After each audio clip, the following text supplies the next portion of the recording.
Alex Rins qui a réussi l'exploit la saison dernière de gagner une course face à l'Armada Ducati avec une Honda aux abois totalement dépassée voire dangereuse, a depuis rejoint Yamaha comme pilote officiel aux côtés de Fabio Quartararo. Alex Rins est certes un très bon pilote, mais est-il du même niveau que Fabio? C'est en tout cas ce que pense le directeur technique de l'équipe Yamaha, Maio Meregali, et il ne se gêne pas pour le dire. On revient sur les déclarations de Maio Meregali de suite. N'oubliez pas de vous abonner, d'activer la petite cloche, on like la vidéo, c'est important. Merci à tous du fond du cœur.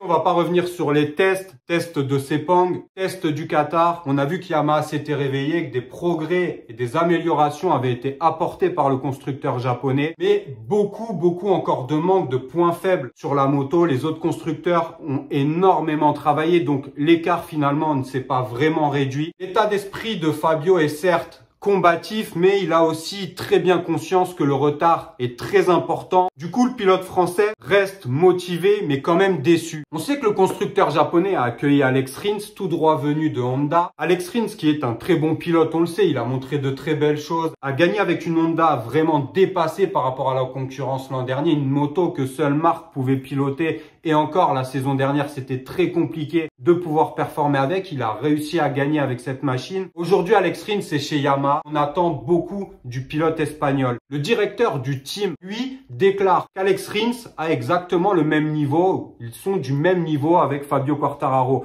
Dites-moi d'abord si vous êtes d'accord avec ça. On va revenir de suite sur les déclarations de Maio Meregali. J'ai été impressionné les 2 premiers jours d'Alex lors du shakedown. Quand il a commencé ici à continuer à rouler, il a été une très belle surprise pour nous. Les commentaires et la façon de travailler ont été très calmes. L'année dernière, il était l'un des seuls à pouvoir battre la Ducati avec un autre constructeur. Nous n'avions aucun doute, notre décision ne reposait que sur lui et nous avions entamé des discussions avec lui l'année précédente. J'espère vraiment que Fabio et Alex travailleront ensemble. Je sais qu'ils veulent toujours se battre, mais d'une très bonne manière. J'espère qu'ils pousseront l'autre et élèveront leur niveau, mais aussi celui de la moto. Pour nous, c'est vraiment important d'avoir 2 pilotes du même niveau. N'avoir qu'une équipe d'usine signifie que nous avons une quantité de travail supplémentaire à faire. Avec 2 pilotes rapides, cela aidera un peu. Mais pour moi, Alex Rins et Fabio Quartararo sont 2 pilotes du même niveau et c'est vraiment important pour Yamaha. Ça, Maio Meregali, lui, c'est un peu son rôle aussi, de caresser dans le sens du poil ses pilotes. Après,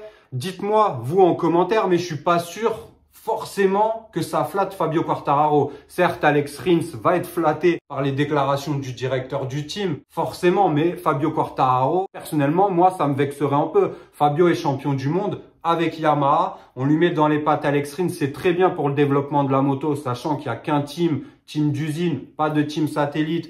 Donc là aussi, il va y avoir beaucoup de possibilités de travailler, d'apporter des améliorations. Mais avec un seul team, c'est déjà plus compliqué de vraiment pouvoir progresser. Alex Rins est la bonne personne, mais les déclarations pour moi peuvent quand même vexer Fabio Quartararo. Après, il est clair que seule la course parlera. On peut parler avant, on peut parler pendant les tests, c'est une chose, mais seules les performances en piste, en course, nous diront quel est le niveau exact des deux. Peut-être que Fabio va être dépassé par Alex Rins, ce qui serait pas forcément une bonne nouvelle. En tout cas, pas pour nous, mais ce serait bien aussi pour Yamaha si les deux se tirent la bourre pour un top 10 par exemple, voire mieux. Pour l'instant, j'y crois pas. Même faire un top 10, ça va pas être chose aisée, mais bon, on est derrière eux. Dites-moi en commentaire ce que vous pensez des déclarations de Maio Meregali. Est-ce qu'il a raison de faire ça? Est-ce qu'elles sont maladroites? Donnez-moi votre avis. De toute façon, on se retrouve dès demain sur Vincent IGP. N'oubliez pas de vous abonner, de liker la vidéo, c'est important. Prenez soin de vous, de vos proches. À demain sur Vincent IGP. Ciao.